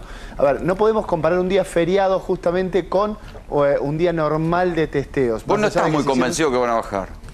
Porque la verdad que lo que se está viendo justamente es que se está manteniendo la cantidad de casos, ¿sí? Más allá de la cantidad de testeos que se están haciendo. Baja la cantidad de testeos, pero se sigue manteniendo la cantidad de casos. El día previo que tenemos para comparar, un día feriado, fue el 20 de junio, donde tuvimos 10.351 casos. Hoy, un día como el 9 de julio, ¿sí? Un día por suerte de una temperatura agradable, se pudieron hacer actividades al aire libre, hubo 88.000 testeos, pero 14.000 casos detectados positivos.